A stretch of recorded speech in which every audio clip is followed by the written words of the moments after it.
Probably a lot of you know the story of the two salesmen who went down to Africa in the 1900s. They were sent down to find if there was any opportunity for selling shoes. And they wrote telegrams back to Manchester. And one of them wrote, "Situation hopeless, stop, they don't wear shoes." And the other one wrote, "Glorious opportunity, they don't have any shoes yet." Now, there's a similar situation in the classical music world, because there are some people who think that classical music is dying, and there are some of us who think you ain't seen nothing yet. And rather than go into statistics and trends and tell you about all the orchestras that are closing and the record companies that are folding, I thought we should do an experiment tonight. An experiment. Actually, it's not really an experiment because I know the outcome. But it's like an experiment. Now, before we start, I need to do two things. One is I want to remind you of what a 7-year-old child sounds like when he plays the piano. Maybe you have this child at home. He sounds something like this.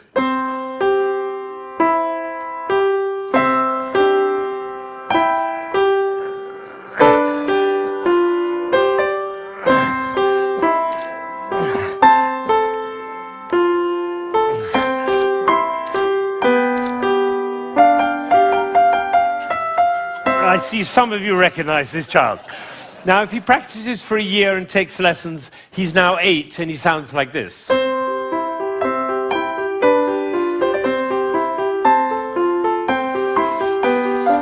then he practices for another year and takes lessons, now he's 9.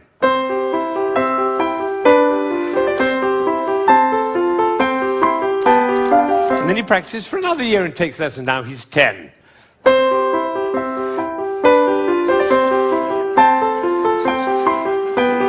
At that point, they usually give up.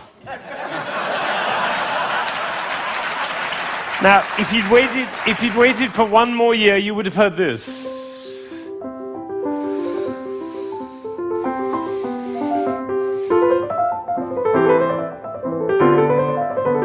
Now, what happened was not maybe what you thought, which was he suddenly became passionate, engaged, involved, got a new teacher, he hit puberty, or whatever it is. What actually happened was the impulses were reduced. You see, the first time he was playing with an impulse on every note. And the second, with an impulse every other note. You can see it by looking at my head. The 9-year-old put an impulse on every 4 notes. And the 10-year-old on every 8 notes. And the 11-year-old, one impulse on the whole phrase. I don't know how I got into this position.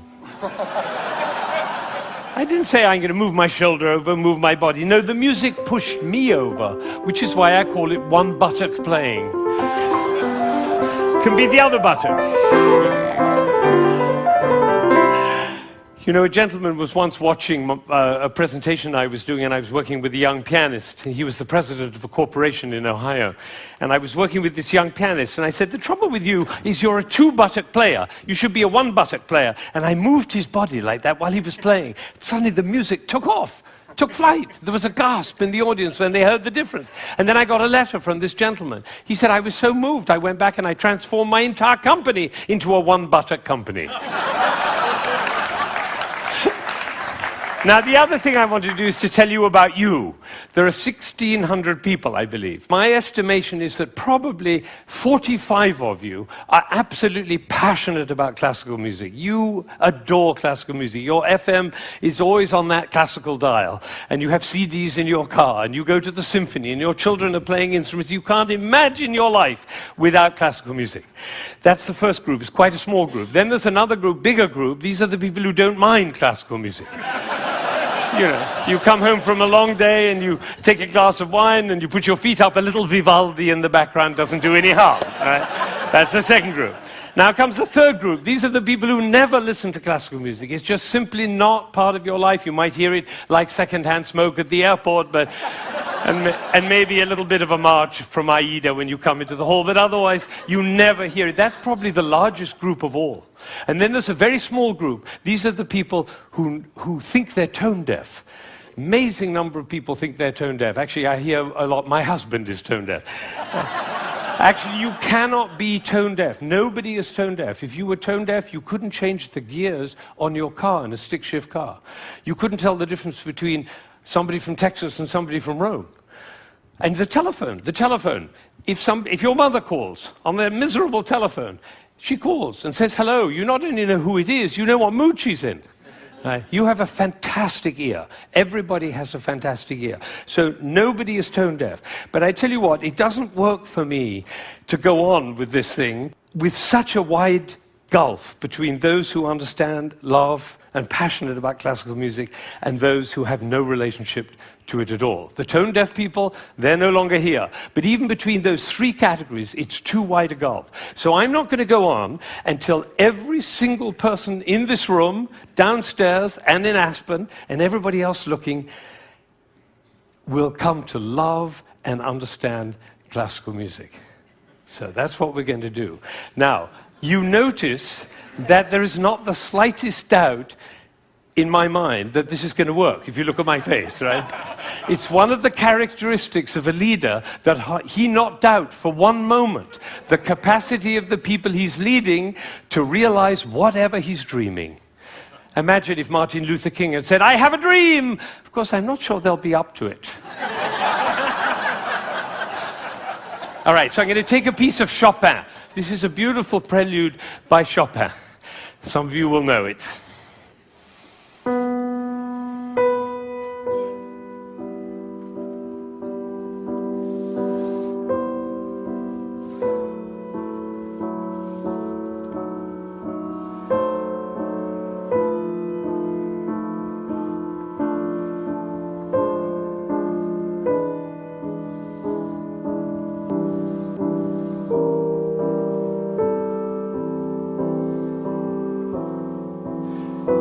I think probably happened in this room. When I started, you thought, how beautiful that sounds.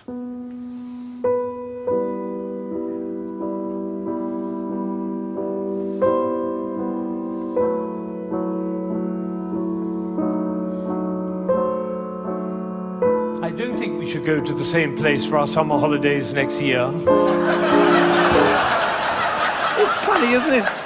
It's funny how those thoughts kind of waft into your head when we're listening to classical music. And of course, if the piece is long and you've had a long day, you might actually drift off. And then your companion will dig you in the ribs and say, "Wake up, it's culture!" And then you feel even worse.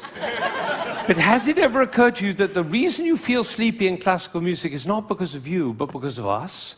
Did anybody think while I was playing, why is he using so many impulses? If I'd done this with my head, you certainly would have thought it.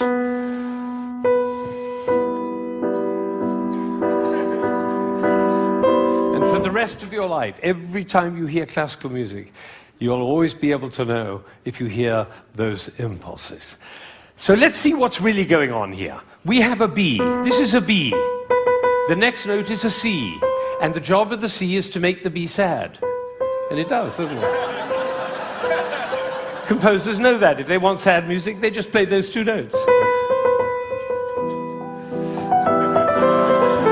But basically, it's just a B with four sads. Now it goes down to A. And now to G. And then to F. So we have B, A, G, F. And if we have B, A, G, F, what do we expect next? Oh, that might have been a fluke. Let's try it again. Ooh, the TED choir. And you notice nobody is tone deaf. Is that right? Nobody's, every village in Bangladesh and every hamlet in China, everybody knows. Da, da, da, da, da. Everybody knows who's expecting that E. Now, Chopin didn't want to reach the E there because what will have happened? It'll be over, like Hamlet. You remember Hamlet, Act 1, Scene 3? He finds out that his uncle killed his father. You remember he keeps on going up to his uncle and almost killing him. And then he backs away, and then he goes up to him again and almost kills him. And the critics, all of whom sitting in the back row there, they have to have an opinion. So they say, Hamlet is a procrastinator. Or they say, Hamlet has an Oedipus complex. No, otherwise the play would be over, stupid. That's why Shakespeare puts all that stuff in Hamlet, you know, Ophelia going mad and the play within the play and Yorick's skull and the gravediggers. That's in order to delay until Act 5 he can kill him. It's the same with the Chopin. He's just about to reach the E and he says, oops, better go back up and do it again.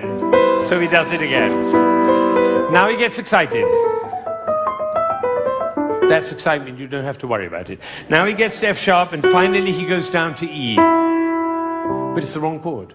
Because the chord he's looking for is this one. Right? And instead he does. Now we call that a deceptive cadence. Because it deceives us. I always tell my students, if you have a deceptive cadence, be sure to raise your eyebrows, then everybody will know.